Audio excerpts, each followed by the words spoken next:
नमस्कार, स्वागत है आप सभी का आयुष्मान भव में। मैं हूं प्रीति सिंह। आयुष्मान भव में आज हम बात करेंगे फेफड़ों में संक्रमण, क्रॉनिक ऑब्स्ट्रक्टिव पल्मोनरी डिजीज यानी सीओपीडी की। सीओपीडी एक क्रॉनिक फेफड़ों की बीमारी है। इसमें सांस की नलियां सिकुड़ जाती है और उनमें सूजन आ जाती है। लगातार होने वाली खांसी इसका सबसे बड़ा लक्षण है। हमारे देश में फेफड़ों में संक्रमण की बीमारी की स्थिति काफी चिंताजनक है। भारत में बहुत बड़ी संख्या में लोग इससे पीड़ित हैं और ये आंकड़ा तेजी से बढ़ भी रहा है। तो अगर आज आप भी फेफड़ों में संक्रमण से जुड़ा कोई सवाल करना चाहते हैं तो हमारे साथ जुड़िए, क्योंकि आपके सवालों के जवाब देने के लिए हमारे साथ स्टूडियो में बेहद खास मेहमान मौजूद हैं। हमारे साथ हैं पद्मश्री डॉक्टर रणदीप गुलेरिया, जो निदेशक है अखिल भारतीय आयुर्विज्ञान संस्थान यानी एम्स में। बहुत बहुत स्वागत है डॉक्टर गुलेरिया आपका हमारे स्टूडियो में। तो आप सभी हमें कॉल कीजिए। हमारे नंबर जो हैं वो लगातार टीवी स्क्रीन पर फ्लैश हो रहे हैं। आप चाहें तो जीमेल के जरिए भी अपने सवाल हम तक पहुंचा सकते हैं। इसके अलावा यूट्यूब लाइव के कमेंट सेक्शन में भी आप अपने प्रश्न लिख सकते हैं। विश्व स्वास्थ्य संगठन के अनुमान के मुताबिक दुनिया भर में 8 करोड़ लोग मध्यम से गंभीर स्तर की सीओपीडी समस्या से पीड़ित हैं। ऐसा अनुमान है कि वैश्विक स्तर पर यह मौत का तीसरा सबसे बड़ा कारण है और सीओपीडी के कारण भारत में अमेरिका और यूरोप की तुलना में 4 गुना ज्यादा मौतें होती हैं।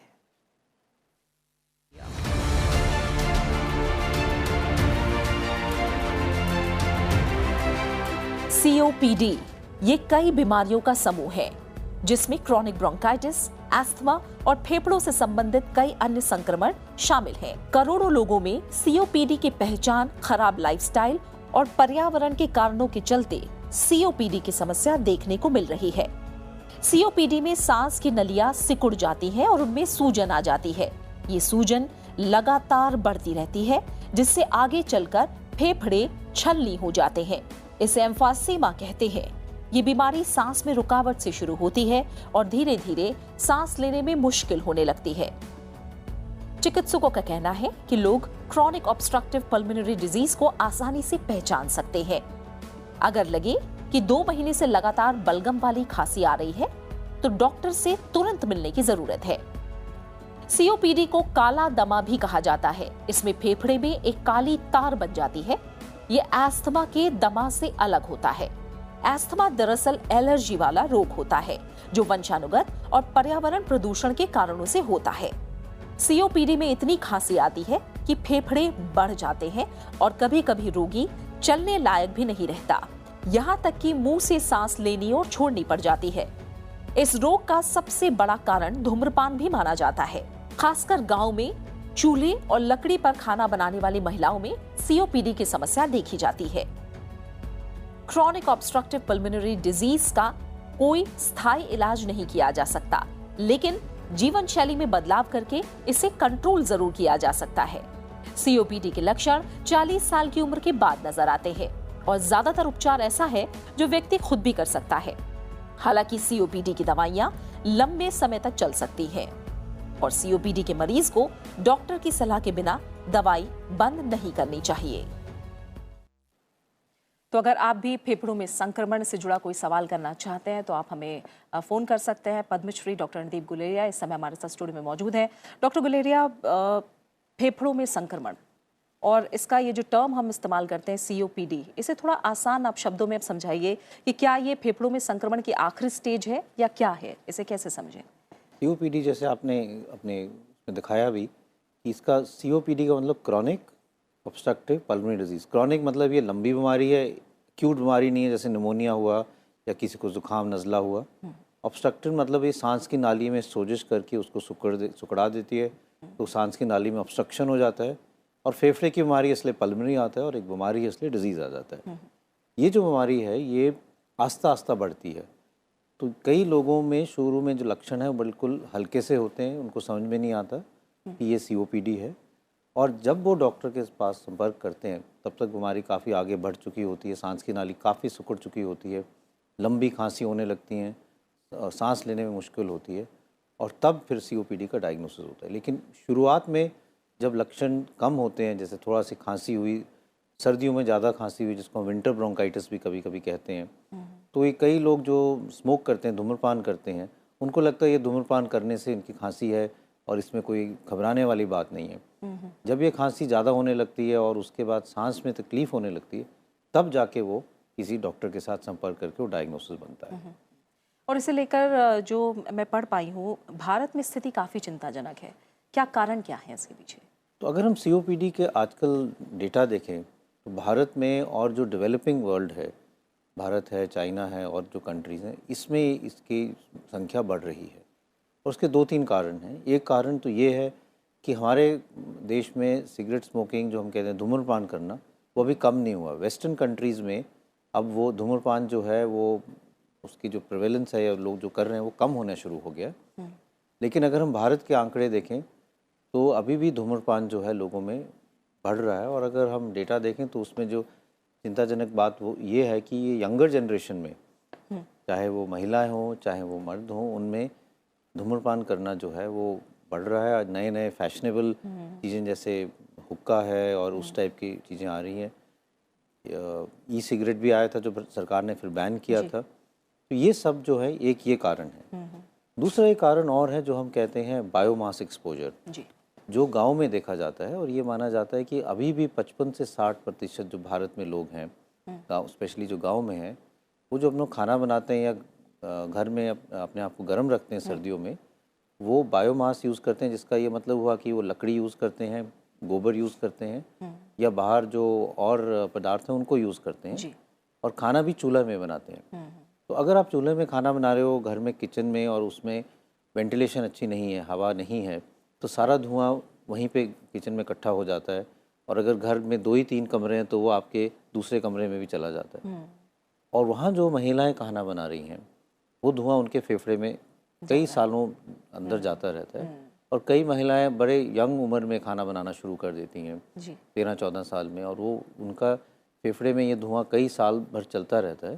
तो उनमें भी ये सीओपीडी बीमारी हो जाती है। और ये जो है ये डेवलपिंग वर्ल्ड में ज़्यादा है, क्योंकि जो बायोमास यूज़ है या चूल्हा बनाने का जो कुकिंग है वो इसी क्षेत्र में ज़्यादा इस्तेमाल होता है। ठीक है, और भी बड़े कारण क्या है इसके पीछे ये हम जानेंगे, लेकिन कार्यक्रम में पहले हम पहले कॉलर को ले लेते हैं। हमें विगन प्रताप ने कॉल किया है, उत्तर प्रदेश से हमारे साथ जुड़े हैं।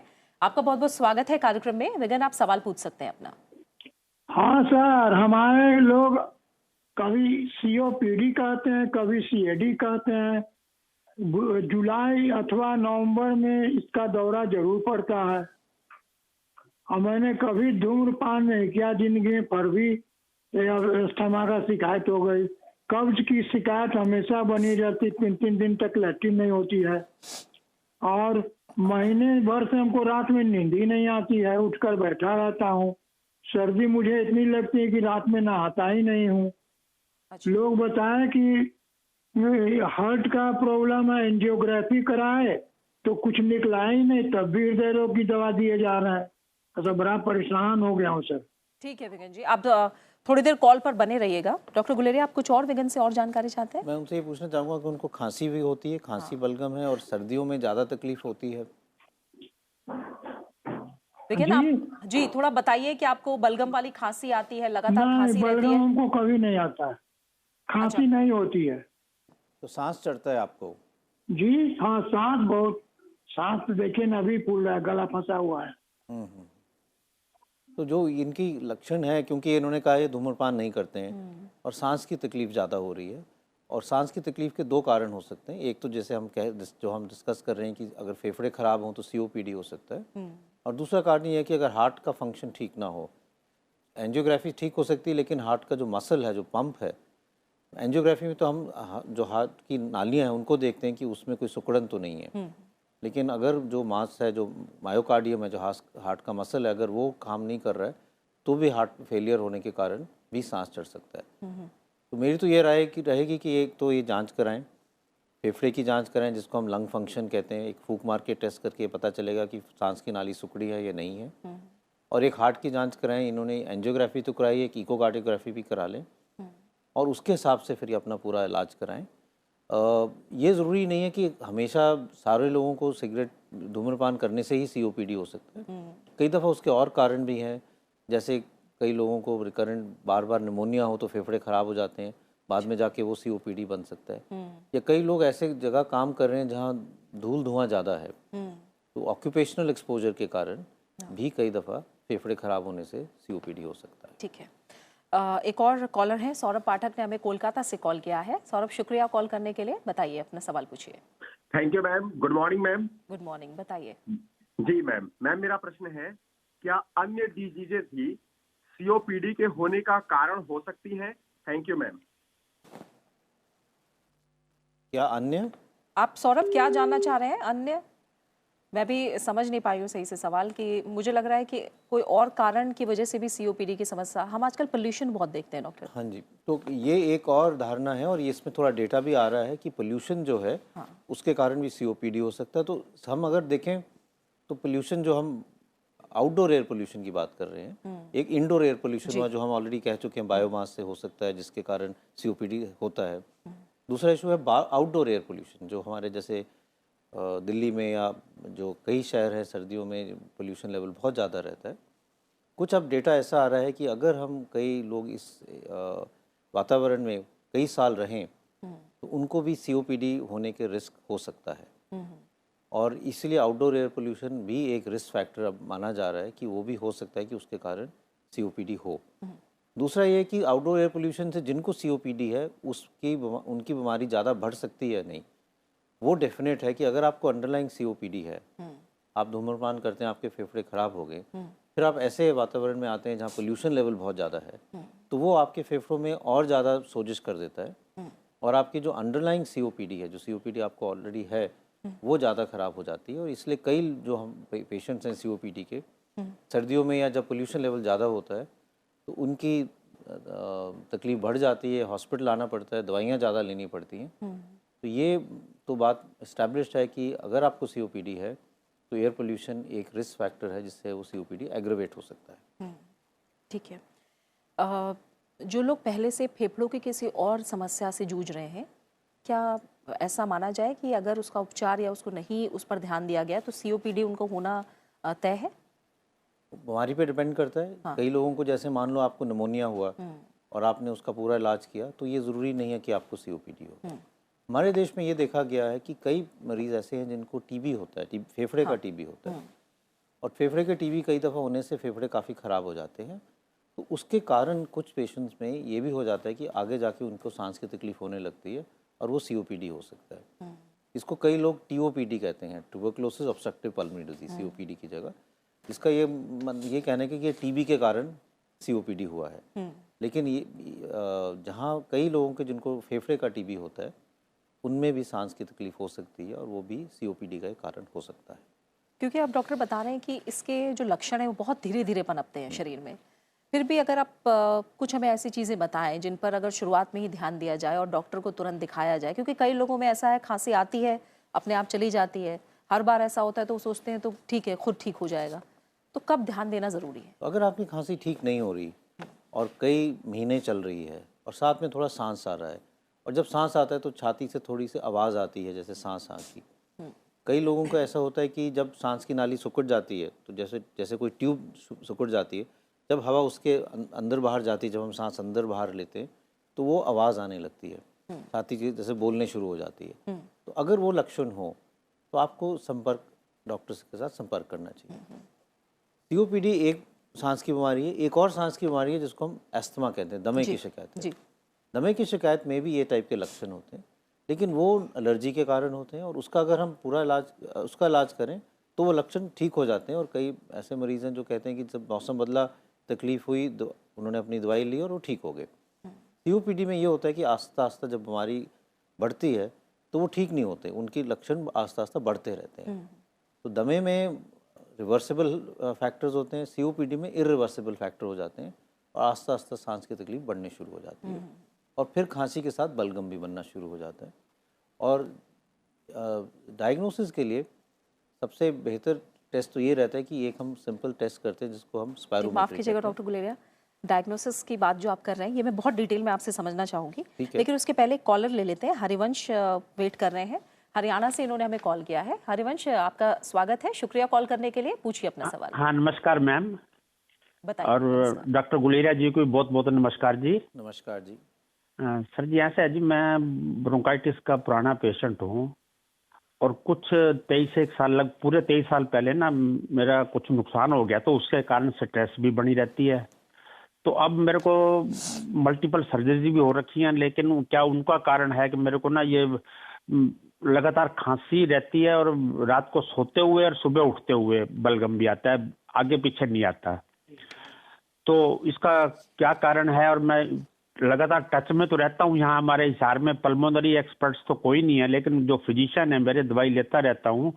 मेरे को ये डॉक्सिलिन 400 भी देते हैं और स्प्रे वगैरह इनहेलर भी देते हैं।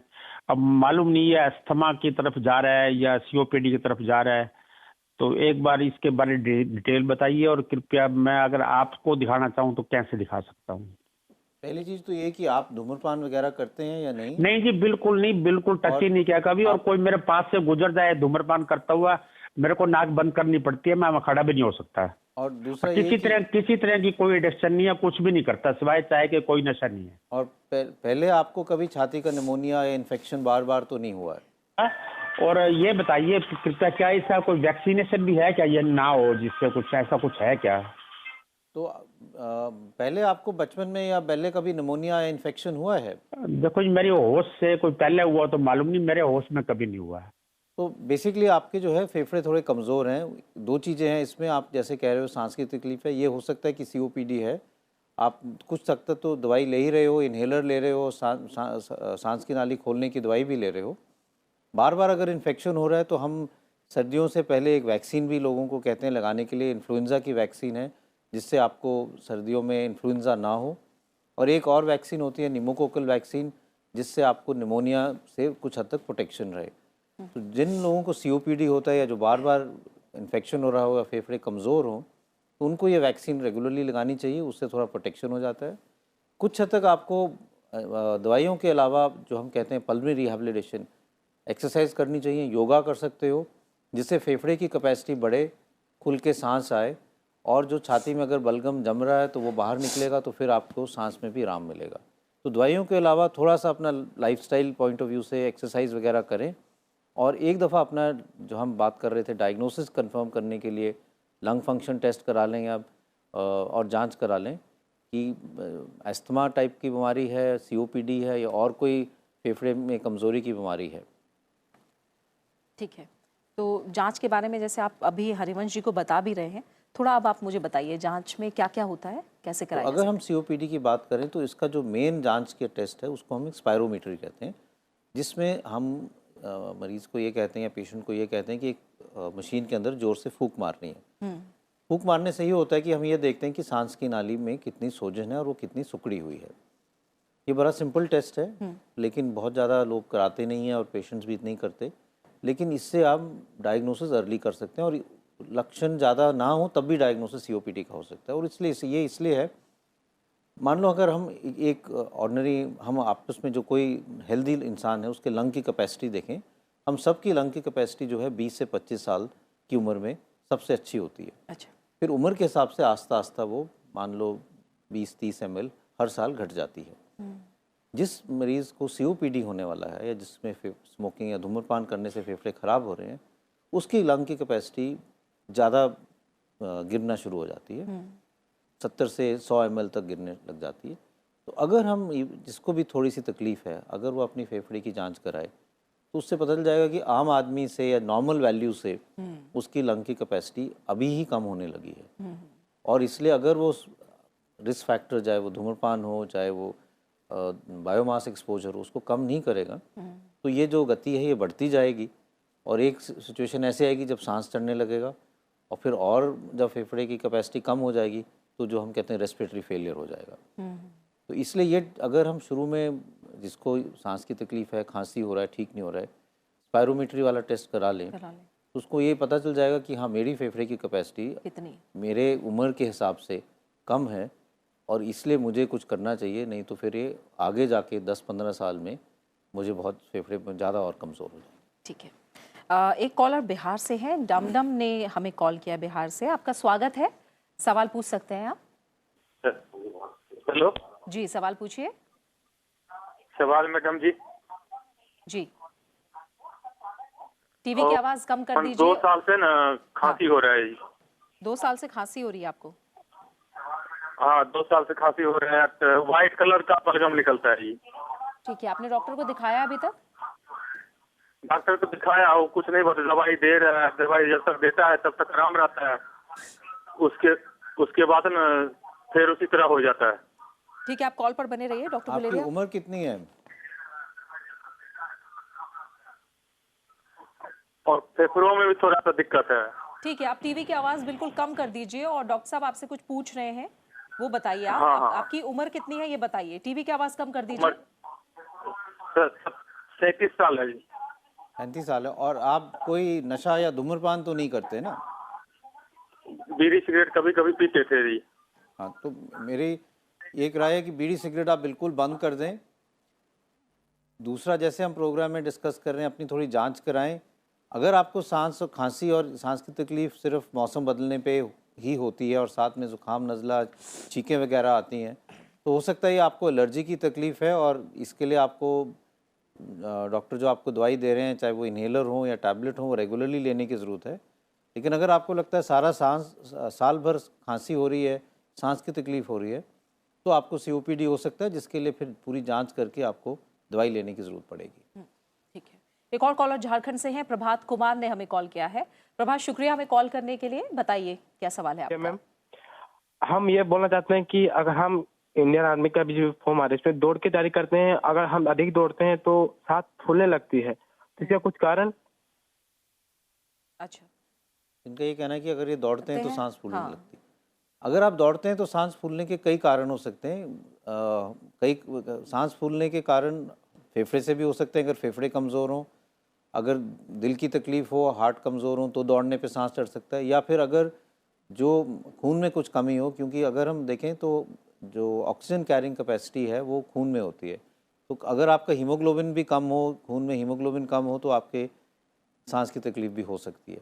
तो दौड़ने पे सांस चढ़ने के कई कारण हो सकते हैं। उसके लिए आपको जांच करानी पड़ेगी और ये डिपेंड करता है कि कितने दौड़ने पे सांस चढ़ रहा है। तो इसका डेफिनेट कारण बताना थोड़ा मुश्किल है। ठीक है।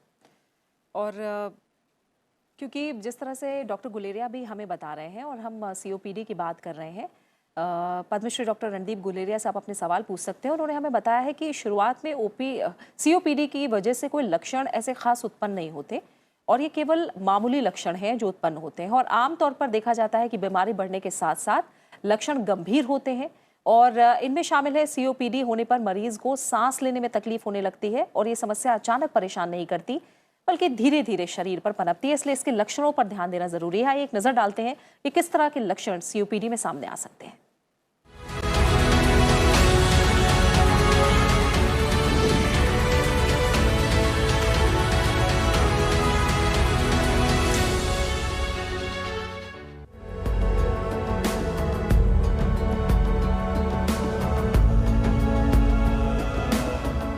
COPD होने पर मरीज को सांस लेने में तकलीफ होने लगती है। ये समस्या अचानक परेशान नहीं करती बल्कि शरीर में धीरे धीरे पनपती रहती है।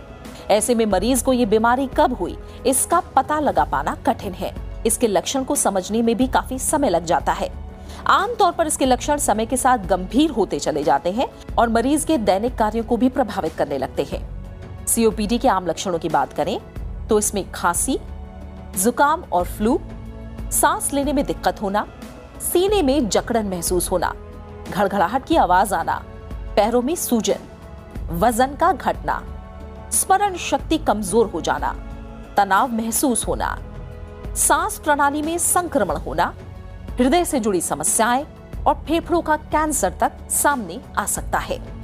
इसके अलावा COPD की समस्या में बचाव ही सबसे बेहतर उपाय है। इसलिए धूम्रपान ना करें, पैसिव स्मोकिंग से भी बचें, धूल, धुएं और प्रदूषण से बचाव रखें। हर साल इन्फ्लुएंजा और न्यूमोकोकल की वैक्सीन लगवाएं। ज्यादा प्रदूषण में बाहर ना निकलें और जरूरी हो तो मास्क जरूर पहनें। धुएं और मसालों की गंध से दूर रहें।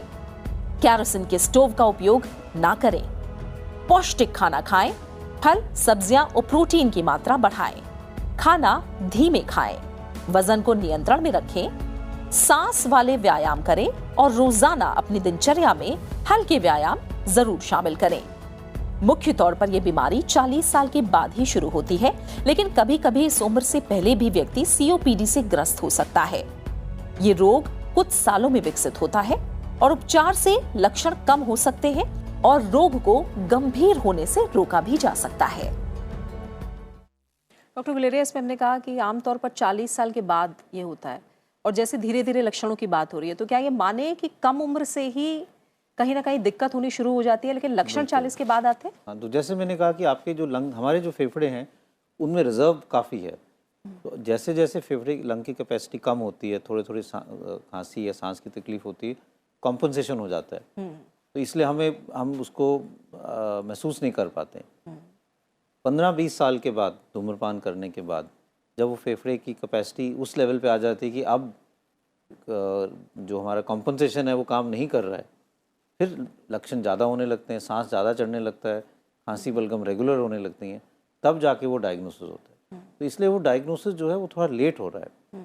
और इसलिए जैसे आपने दिखाया भी कि एक दफ़ा डायग्नोसिस हो जाए तो जो हम दवाई देते हैं उससे उसको हम सिर्फ सिम्टोमेटिक रिलीफ दे सकते हैं। अगर सीओपीडी को अगर आगे बढ़ने से हमने रोकना है तो उसका जो कारण है उसको रोकना बहुत ज़रूरी है। तो हम अगर कोई धूम्रपान कर रहा है तो ये नहीं समझना चाहिए कि मैं धूम्रपान करता रहूं और अगर मैं दवाई ले लूँगा तो मेरा सीओपीडी ठीक हो जाएगा। उसको धूम्रपान अपना जो है वो रोकना पड़ेगा, क्योंकि जब तक वो कम नहीं करेगा वो सांस की नाली में जो सिकुड़न है वो बढ़ती जाएगी और आस्ता आस्ता वो रेस्पिरेटरी फेलियर पे पहुंच जाएगी, जहाँ पे उसको फिर 24 घंटे ऑक्सीजन की ज़रूरत पड़ जाएगी, वो आईसीयू में एडमिशन की ज़रूरत पड़ सकती है। ठीक है। रुपेश ने कॉल किया है, झारखंड से हमारे साथ जुड़े हैं। रुपेश, स्वागत है आपका कार्यक्रम में, बताइए क्या सवाल है? हाँ मैम। जी रुपेश, सवाल पूछिए। मैम मुझे वही प्रॉब्लम है पिछले 4 साल से। जी, क्या दिक्कत है आपको? मुझे एलर्जी का अस्थमा है। अच्छा, ठीक है। टीवी की आवाज कम करके एक बार में सवाल पूछिए रुपेश।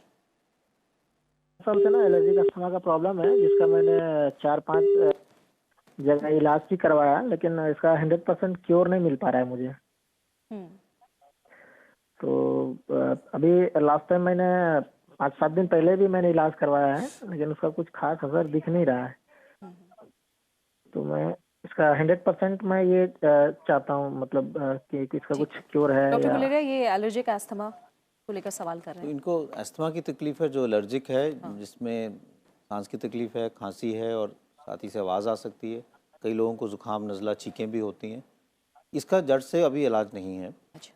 लेकिन अगर प्रॉपरली ट्रीटमेंट लें, जिसमें ये होता है कि आपको इन्हेलर की ज़रूरत पड़ती है, और अपना प्रिकॉशन रखें, एक्सपोजर अवॉइड करें। जब मौसम बदला है तो ध्यान रखें, धूल धुएं से परहेज़ रखें, घर के अंदर देखें डस्ट ना हो, किचन में तड़का लग रहा है या झाड़ू लग रहा है तो नाक मुंह ढक लें, धूप अगरबत्ती से अपना परहेज़ रखें, तो उससे काफ़ी हद तक जो इनके एलर्जिक अस्थमा है वो कंट्रोल में रहेगा। और दवाई रेगुलरली लेंगे तो कोई ऐसे क्वालिटी ऑफ लाइफ में फ़र्क नहीं पड़ेगा। यानी ये जो एक्सपेक्ट कर रहे हैं कि मैंने एक बार दवाई ले ली और ठीक हो जाए, उस टाइप का इससे इलाज नहीं है। दमे का भी ऐसा हमारे पास इलाज नहीं है कि मैं कहूँ कि आप ये दवाई 5 दिन लीजिए और उम्र भर आपको सांस की तकलीफ नहीं होगी, दमा नहीं होगा। एलर्जिक प्रॉब्लम है, एक्सपोजर अगर एलर्जी का ना हो तो कई साल इनको कोई तकलीफ नहीं होगी, लेकिन एक्सपोजर हो जाए एलर्जन से या धूल धुएं से तो फिर एकदम तकलीफ बढ़ जाएगी। और इसमें डॉक्टर साहब, क्या महिलाओं और पुरुषों की अगर बात करें तो कुछ ऐसा है कि सीओपीडी एक में ज़्यादा या एक में कम है, इस तरह का भी? तो इसमें ये देखा गया है कि जो, और ये उसके कारण से लिंक्ड है। अगर हम सीओपीडी देखें तो जो लोग धूम्रपान करते हैं वो मेल्स ज़्यादा हैं। अच्छा। तो पुरुषों में ज़्यादा उसमें पाया जाता है। लेकिन जो हम बायोमास एक्सपोजर वाली सीओपीडी की बात करते हैं, जो हम कहते हैं नॉन स्मोकिंग सीओपीडी, उसमें महिलाएं ज़्यादा है, क्योंकि जो घर में खाना बनाती हैं, जो चूल्हे के साथ ज़्यादा जिनका एक्सपोजर होता है, या जो फूंक मार के उसको आग को जला रखती हैं, वो महिलाएं ज़्यादा हैं। तो जो नॉन स्मोकिंग सीओपीडी है वो महिलाओं में ज़्यादा देखा जाता है, और जो स्मोकिंग सीओपीडी है वो मेल्स में ज़्यादा है। लेकिन ये भी अब माना जा रहा है, क्योंकि जो हमारे कंट्री में महिलाओं में स्मोकिंग बढ़ रहा है, धूम्रपान बढ़ रहा है, तो शायद ये डिफरेंस कुछ साल बाद ना रहे, क्योंकि जो आंकड़े हैं वो ये कह रहे हैं कि महिलाओं में भी अब धूम्रपान की वजह से स्मोकिंग का जो धूम्रपान जो है उसकी मात्रा बढ़ रही है। ठीक है। एक और कॉलर है, विवेक ने हिमाचल प्रदेश से हमें कॉल किया है। विवेक, स्वागत है आपका कार्यक्रम में, बताइए क्या सवाल है आपका? नमस्कार डॉक्टर साहब। जी विवेक, सवाल पूछिए। अच्छा डॉक्टर साहब, मेरे पापा की उम्र अभी 78 साल है जी। तो वो 51 साल की उम्र तक उन्होंने स्मोकिंग की थी। 1993 में उनको सीबीए का अटैक हुआ था, तब उन्होंने स्मोकिंग छोड़ गई थी। उसके बाद उनकी बाईपास सर्जरी 2001 में हुई और अब उन्हें 2018-19 से सीओपीडी की प्रॉब्लम आ रही है। तो कफ, खांसी और रात में बहुत प्रॉब्लम आती है। और अभी जो ऑक्सीजन लेवल है वो 75 से 80 के बीच में रहता है। ठीक है विवेक। तो जैसे आपने बताया कि आपके पिताजी को स्मोकिंग के कारण कई प्रॉब्लम्स हैं। पहले तो हार्ट की प्रॉब्लम भी रही है, वो भी धूम्रपान से ही लिंक्ड है, और दूसरा अब उनको सीओपीडी डायग्नोज हुआ और उनकी ऑक्सीजन कम हो रही है। जैसे हम पहले भी बात कर रहे थे, सीओपीडी एक प्रोग्रेसिव डिसऑर्डर है, तो आस्ता आस्ता उन्होंने धूम्रपान तो बंद कर दिया, लेकिन फेफड़े में जो सोजिश है वो ख़त्म नहीं होती और उसके कारण आस्ता आस्ता सांस की नाली जो है वो सिकुड़ती रहती है। और अब उनकी स्थिति ऐसी हो गई है कि उनकी ऑक्सीजन कम हो रही है। उसके लिए उनको एक तो जो दवाइयाँ हैं वो रेगुलरली लेनी पड़ेगी। अगर वो इन्हेलर से नहीं ले सकते तो नेबुलाइज़र लेना पड़ेगा, और घर पे ऑक्सीजन की ज़रूरत पड़ेगी। कम से कम 16 से 18 घंटे दिन में ऑक्सीजन लगानी पड़ेगी। और जो हम सैचुरेशन देखते हैं, जो आप कह रहे हैं ऑक्सीजन कम रहती है, वो 90 से ऊपर होनी चाहिए, 90% से ज़्यादा होनी चाहिए। और मेरा ये मानना है कि थोड़ा सा उनको एक्सरसाइज भी कराएं, योगा कराएं, या पल्मोनरी रिहैबिलिटेशन होता है वहाँ, वो उस टाइप की एक्सरसाइज कराएं, जिससे जो फेफड़े अब थोड़े बहुत हैं उनकी कैपेसिटी बढ़ सके, तो सांस में उनको थोड़ा सा आराम हो। जो रेस्पिरेटरी मसल्स है, जैसे डायफ्राम है या और रिब्स के मसल्स हैं, उनमें थोड़ी ताकत आए तो फिर उनकी लंग की कैपेसिटी थोड़ी इम्प्रूव हो सकती है, जिससे ऑक्सीजन थोड़ी सी बढ़ सकती है। लेकिन अगर सैचुरेशन कम है तो ऑक्सीजन घर पे इनको लेनी पड़ेगी। ठीक है। और जैसे क्योंकि कई उपाय आप बता रहे हैं डॉक्टर, हम देख रहे हैं कि कई ऐसे लोग हैं जिन्हें हम देख रहे हैं दिल्ली एनसीआर और कई जगह प्रदूषण का, पोल्यूशन का लेवल इतना ज़्यादा है, उन्हें रहना ही है, बाहर निकलना ही है। कई हैं जो पैसिव स्मोकिंग के शिकार बनते हैं। तो ऐसे में लोग क्या ऐसा करें ताकि वो अपने फेफड़ों को स्वस्थ रख सके ज़्यादा लंबे समय तक? तो पहली चीज़ तो ये है कि आप एक्सपोजर अवॉइड करें। तो जैसे हम कह रहे हैं कि खुद धूम्रपान ना करें, आपके आसपास में कोई धूम्रपान कर रहा है उनको रोकें।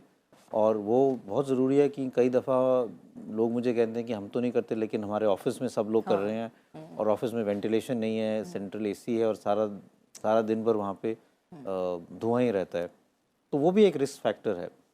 तो इसलिए वो ज़रूरी है कि आप खुद भी ना करें, और आपके जो एनवायरनमेंट है, चाहे वो घर पे हो चाहे ऑफिस में हो, वहाँ पे भी कोई धूम्रपान ना करें।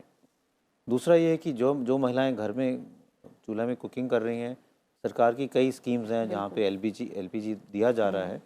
अगर एलपीजी भी ना हो तो ये मैं कहूँगा कि एटलीस्ट आप ऐसी कुकिंग, आपका किचन में क्रॉस वेंटिलेशन अच्छी होनी चाहिए, हवा अच्छी आनी चाहिए, जिससे धुआं जो है वो किचन के अंदर ना रहे, एकदम बाहर चले जाएं। कुछ हद तक चूल्हे भी ऐसे आते हैं जिनको हम कहते हैं स्मोकलेस चूल्हा, जिसमें ऐसा वेंट बना होता है, जिससे धुआं जो है बाहर ही जाता है, किचन के अंदर नहीं रहता है। तो खाना बनाने में फिर वो एक्सपोजर ना हो, क्योंकि उससे भी सीओपीडी हो सकता है। तीसरा है कि अपनी डाइट अच्छी रखें, हरी सब्जियां लें, फ्रेश फ्रूट्स लें, हाई प्रोटीन डाइट लें, और रेगुलरली एक्सरसाइज करें, फेफड़े की एक्सरसाइज करें, प्राणायाम कर सकते हैं, जिससे लंग की कैपेसिटी ठीक रहे, जो फेफड़े के मसल्स हैं उनकी टोनिंग और उसकी स्ट्रेंथ अच्छी रहे, तो उससे भी सांस की तकलीफ और खांसी जो है वो नहीं होगा। ठीक है। और एक्सपोजर जितना अवॉइड कर सकें, चाहे वो धूल धुआं हो, और स्पेशली जब मौसम बदल रहा है तो अपने आप को स्पेशली ध्यान रखें, क्योंकि ठंड के एक्सपोजर से भी सांस की तकलीफ इन लोगों में बढ़ सकती है। ठीक है। एक कॉलर इस समय हमारे साथ जम्मू कश्मीर से जुड़े हैं, हमें राकेश जी ने कॉल किया है। और राकेश जी, आपका बहुत बहुत स्वागत है कार्यक्रम में। पूछिए क्या सवाल है आपका। हेलो जी राकेश जी, आप सवाल पूछ सकते हैं। मैम, मेरे को असली में एलर्जी है। मतलब कभी कभी अचानक उस टाइम सांस लेना मुश्किल हो जाए, मतलब सांस नहीं, जुकाम जैसे आता, ज्यादा से ज्यादा मतलब नाक बहती है। उसके बाद आज सर्दी है तो इस टाइम मेरे को मतलब 1 महीने से खांसी टाइप है, और ये ज्यादातर शाम को और सुबह होती है। ठीक है। अभी कोई इलाज चल रहा है आपका? मैं वो डॉक्टर के पास गया तो उन्होंने इन्फेक्शन की दवाई दी थी, बस वो खाया, तो उससे मतलब ज्यादा फर्क नहीं पड़ा। अभी भी है खांसी। ठीक है डॉक्टर। तो मेरा ये मानना है कि आपको एलर्जी की तकलीफ है, इन्फेक्शन इतना नहीं है, बहुत ज़्यादा एंटीबायोटिक्स की ज़रूरत नहीं है। आपका ये है कि आपको नाक की एलर्जी है, ज़ुकाम नज़ला रहता है, चीखें भी ज़्यादा आ सकती हैं, और कभी इस एलर्जी के कारण नाक के पिछले हिस्से से जो नज़ला है वो आपके गले में आ जाता है, जिसके कारण गले में खराश हो सकती है, और वो नज़ला अगर फेफड़े में चले जाए तो फिर खांसी हो सकती है, जो रात जैसे आप कह रहे हो शाम को या रात को ज़्यादा होती है, लेटने पे ज़्यादा हो सकती है, और खांसने पे छाती से आवाज़ भी आ सकती है, सीटी जैसी आवाज़। तो आपको पहले तो अपने नाक की एलर्जी का पूरा इलाज कराना चाहिए। कई दफ़ा नाक में स्प्रे डालना पड़ता है या गोली लेनी पड़ती है, जिससे वो नाक में की एलर्जी ठीक हो जाए, नज़ला ना हो, उससे आपकी छाती में भी आराम पड़ेगा। और अगर छाती में तकलीफ़ है तो उसके लिए आपको इन्हेलर या उस टाइप की दवाई लेनी पड़ेगी। जैसे आप कह रहे हैं जब मौसम बदलता है, जब ठंड होती है, तो उस टाइम आपको लेना ये ज़्यादा ज़रूरी है।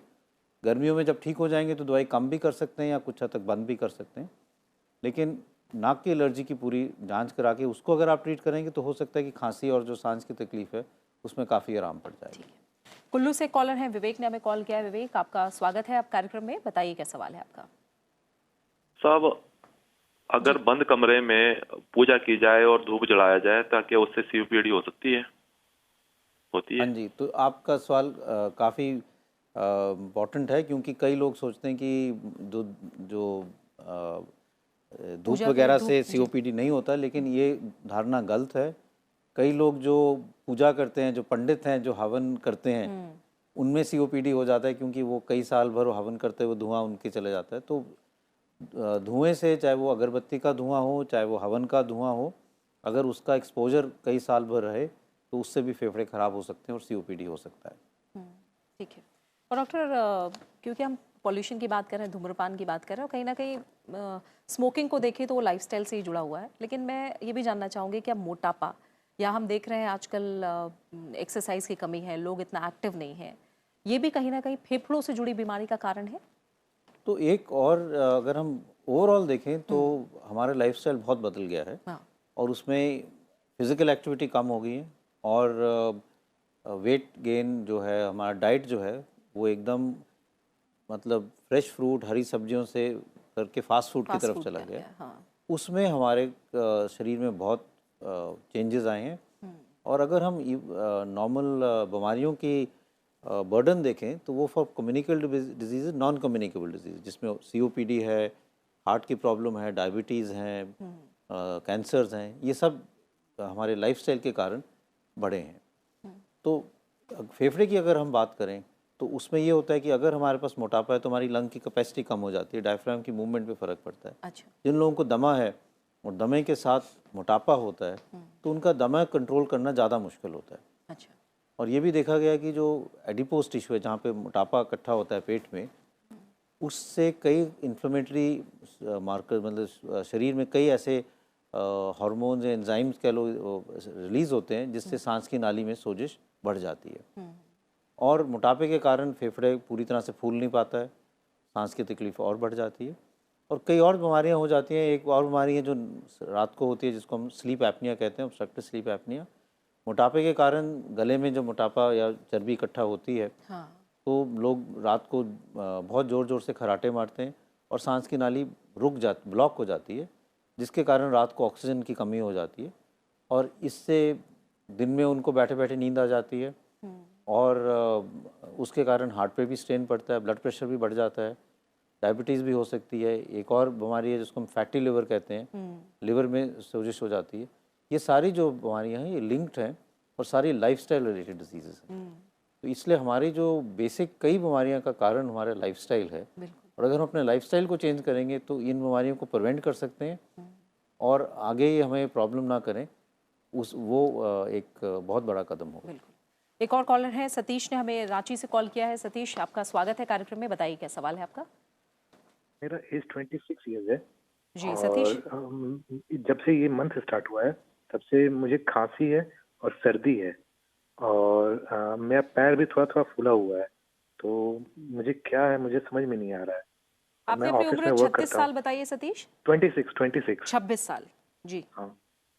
और ये अभी इसी महीने से आपको समस्या दिख रही है? हाँ, मतलब मैं ट्रैवल करके घर वापस आया था, तो तब से मेरे को ये प्रॉब्लम स्टार्ट हो गई है। ठीक है डॉक्टर, आप कुछ जानना हाँ, चाहेंगे? आप कह रहे हैं पैरों में सोजिश है, एक ही पैर में या दोनों पैरों में सोजिश है? दोनों पैर में सूजन है। और जब मैं ऑफिस में बैठता हूँ ना, हाँ तब ज्यादा होता है, लेकिन घर जब वापस आता हूँ शूज सब निकाल लेता हूँ, तब फिर कोई ऐसा इशू नहीं होता है। तो दो इश्यूज हैं आपके, एक तो पैरों का सोजिश का कारण क्लियर नहीं है, और आप जैसे कह रहे हो डिपेंडेंट एडिमा है, जैसे आप ज़्यादा देर बैठे रहते हैं तो सोजिश हो जाती है, जब आप लेटते हैं तो फिर वो सोजिश कम हो जाती है। इसका कारण जांच करना ज़रूरी है, क्योंकि इसका कारण क्लियर नहीं है। पैरों में सोजिश के कई कारण हो सकते हैं, और उसके साथ आपको 1 महीने से खांसी हो रही है। रात को खांसी ज़्यादा होती है? हाँ, रात को खांसी, मतलब ऑफिस में भी रहता हूँ तब भी खांसते रहता हूँ मैं। हाँ, तो आप क्योंकि 1 महीने से खांसी हो रही है, ये तो इन्फेक्शन के कारण नहीं लगती, कोई एलर्जी के कारण ही है। लेकिन अगर आपके साथ पैरों में सोजिश हो रही है तो उसकी जांच करने की ज़रूरत है। आपको अपना ब्लड टेस्ट कराने चाहिए, छाती का एक्सरे करना चाहिए, यूरिन की जांच भी करनी चाहिए कि पैरों में सोजिश क्यों हो रही है। एलर्जी के कारण हो सकता है। एलएफटी करवाया था सर, एलएफटी करवाया था, उसमें कोई कुछ नहीं निकला है। और यूरिन की जांच कराई आपने? हाँ, करवाया था। और एक एक फेफड़े की जांच भी आप करा लीजिए, और कुछ हद तक एलर्जी की दवाई लेके देखिए, जिस टाइप इन्हेलर हो या एंटी एलर्जिक मेडिसिन हो। और रात को सोते समय थोड़ा सा पैर ऊपर रखें, एक तकिया पैर के नीचे रख लें, जिससे थोड़ा पैर ऊपर रहे, तो उससे भी सोजिश आस्ता आस्ता कम हो जाएगी। और सोजिश अगर ज़्यादा रहे तो एक लेग का अल्ट्रासाउंड करा सकते हैं, जिसको हम डॉपलर कहते हैं। ओके, नहीं सर, आपने यहाँ पे मेंशन आ रहा था सीओपीडी में पैर फूल जाता है, इसलिए मुझे कंफ्यूजन हुआ, कहीं मुझे नहीं हुआ। सीओपीडी में अगर पैर सूजता है तो वो सीओपीडी के बहुत आगे बढ़ने के कारण सूजता है। जब हम कहते हैं कि सीओपीडी में हार्ट फेलियर हो रहा है, और क्योंकि हार्ट फेलियर हो रहा है तब सांस बैठे बैठे सांस बहुत ज़्यादा होता है, ऑक्सीजन की ज़रूरत पड़ती है, तब पैरों में सोजिश आ सकती है। तो आपका तो जो हिस्ट्री है वो तो 1 महीने की है, इसलिए ये सीओपीडी के लक्षण नहीं है जी। और एक इस समय हमारे पास सवाल यूट्यूब के जरिए आया है, यूट्यूब चैट पर ही सवाल आया है। सुब्रता ने हमसे ये सवाल पूछा है, और ये जानना चाह रही है कि डॉक्टर साहब, इनका सवाल हम डिटेल में देख लेते हैं। क्या ये कह रही है, क्या सीओपीडी वंशानुगत बीमारी है? तो क्या ये जो सीओपीडी की समस्या है वंशानुगत हो सकती है? मतलब हेरिडिटरी जो है, हाँ। सीओपीडी हेरिडिटरी नहीं है। दमे की शिकायत जो है, जिसकी हम और बात करें, जो सांस की तकलीफ है, वो हेरिडिटरी है। वो अगर पेरेंट्स में या माता पिता में एलर्जी हो, दमे की शिकायत हो, तो बच्चे में होने की चांसेस हो सकती हैं। सीओपीडी उस टाइप की बीमारी नहीं है। सीओपीडी लाइफस्टाइल रिलेटेड बीमारी है, धूम्रपान करने से बायोमास एक्सपोजर के कारण है। इसमें कोई फैमिलियल लिंक इतना नहीं है। ठीक है।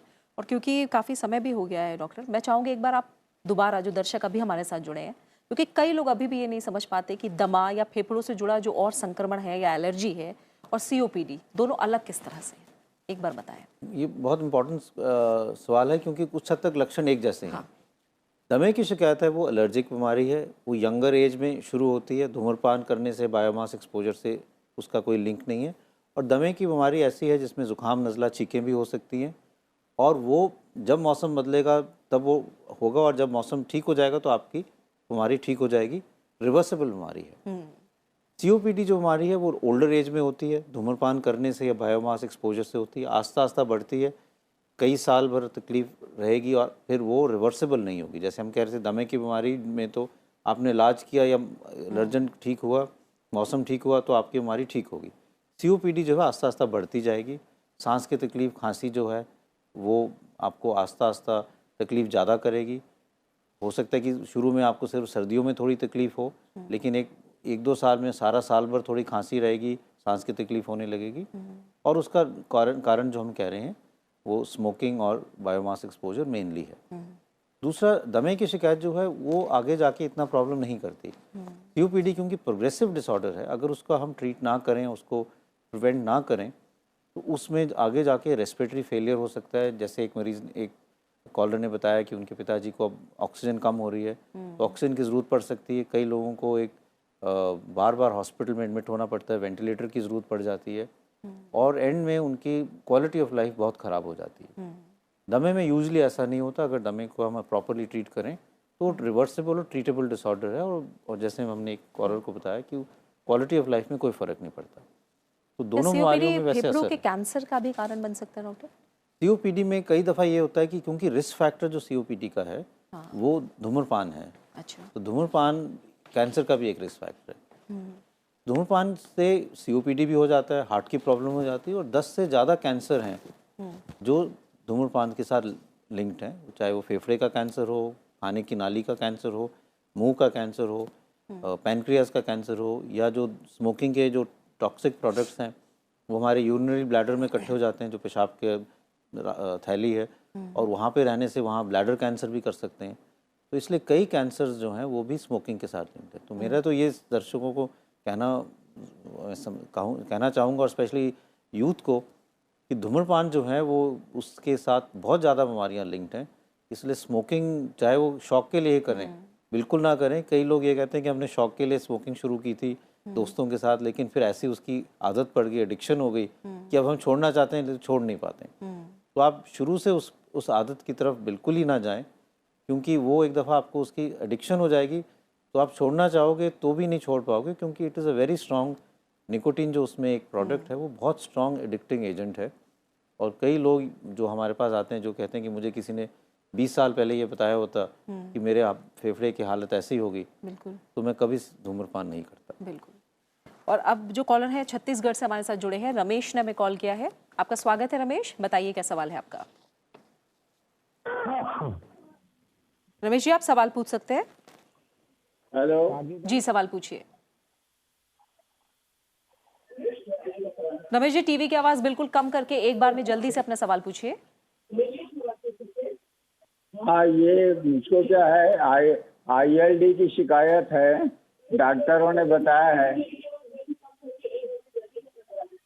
मुझे ILD की शिकायत है जी। और उसमें मुझको ऑक्सीजन अलग से लेना पड़ता है, तो इसका परमानेंट इलाज क्या हो सकता है? ठीक है, और कुछ पूछना? इनको नहीं, इनका बीमारी बिल्कुल अलग है। इनको ILD की बीमारी है। ILD भी एक फेफड़े की बीमारी होती है। ठीक है। वो जो उसमें फेफड़े सिकुड़ने लगते हैं, जैसे हम कह रहे थे इसमें सांस की नाली सिकुड़ जाती है COPD में, ILD में फेफड़े सिकुड़ने लगते हैं।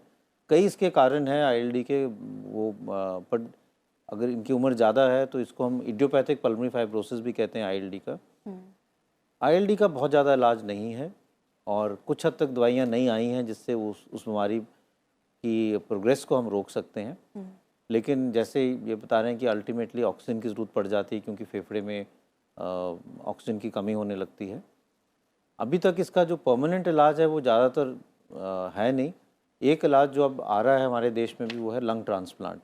तो अगर ILD में अगर आपके फेफड़े बिल्कुल ख़राब हो जाएं तो कुछ हद तक जो ट्रीटमेंट जो हो सकता है वो एक लंग ट्रांसप्लांट है। ठीक है। अशोक ने उत्तर प्रदेश से हमें कॉल किया। अशोक जी शुक्रिया कॉल करने के लिए। बताइए क्या सवाल है आपका, पूछिए। नमस्कार जी।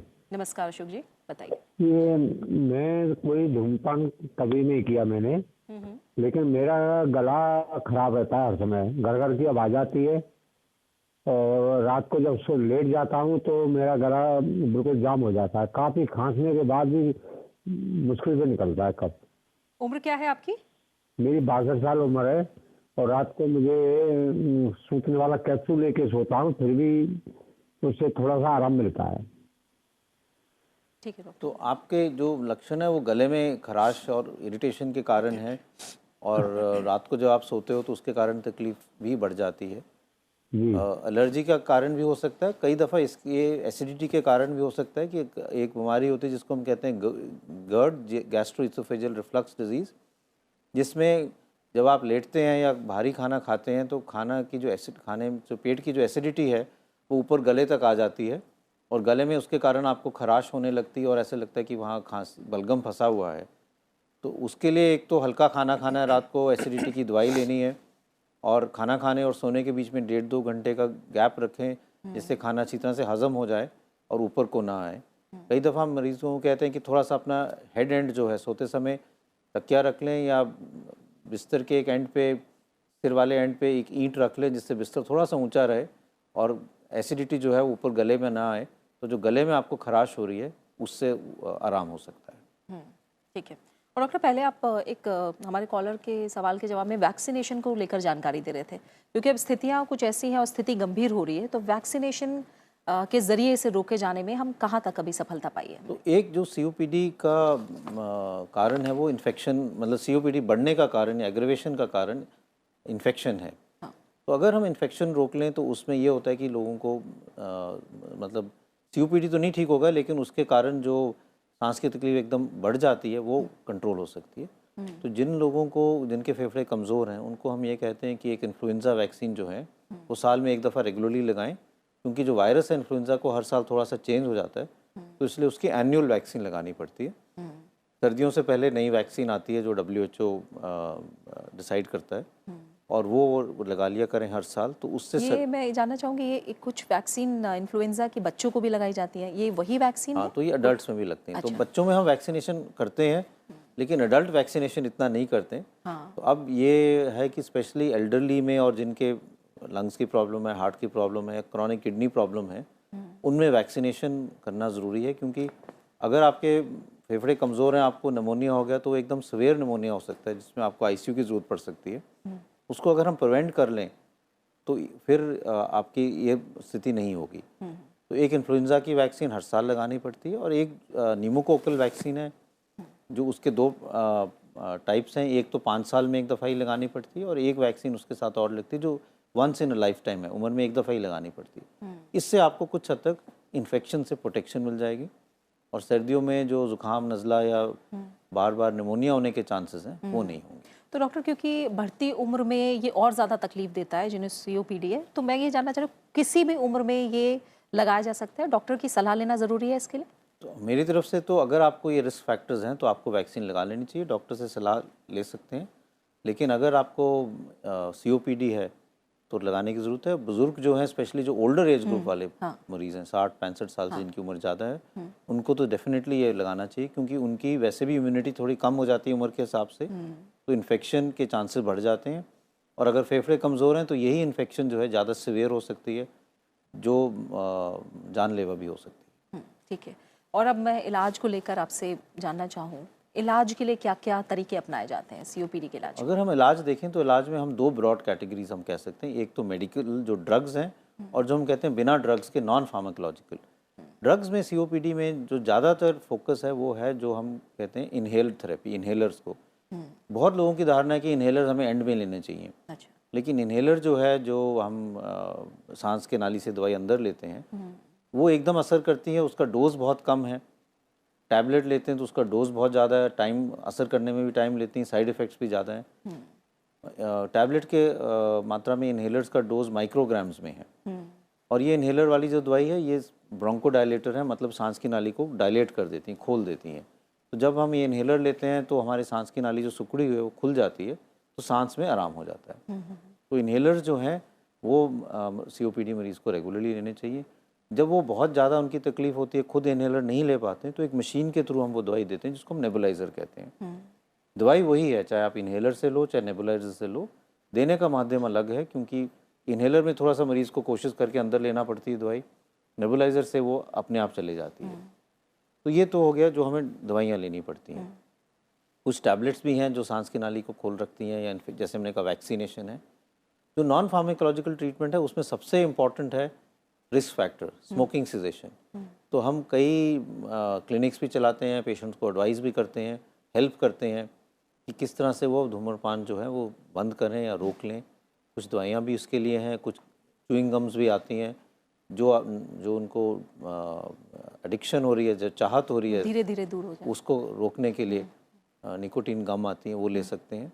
तो वो स्मोकिंग सेसेशन क्लिनिक्स हैं। तो एक तो धूम्रपान बंद करना है, दूसरा ये है कि आपको कुछ हद तक हम एक्सरसाइज बताते हैं जिससे फेफड़े की कैपेसिटी बढ़े। इसमें योग का इसमें योग का भी है, इसमें कई रिसर्च हुई है, हमने अपने सेंटर में भी रिसर्च की, जो हमने पाया है कि सीओपीडी पेशेंट में अगर हम योगा करें और रेगुलर एक्सरसाइज करें तो योगा भी इक्वली इफेक्टिव है। सोजिश भी कम करती है सांस की नाली में, और फेफड़े की कैपेसिटी भी बढ़ती है, डायफ्राम का फंक्शन भी बढ़ता है। तो इसलिए सिंपल एक्सरसाइज हैं, घर पे भी लोग कर सकते हैं। तो हमारे जो ओपीडी में पेशेंट्स आते हैं उनको एक्सरसाइज सिखाते हैं, हफ्ते में 2-3 दफ़ा वो आते भी हैं, सीखते हैं पहले 3 महीनों के लिए, फिर घर में जाके रेगुलर एक्सरसाइज करते हैं। तो हम रेगुलर एक्सरसाइज भी कराते हैं पेशेंट से।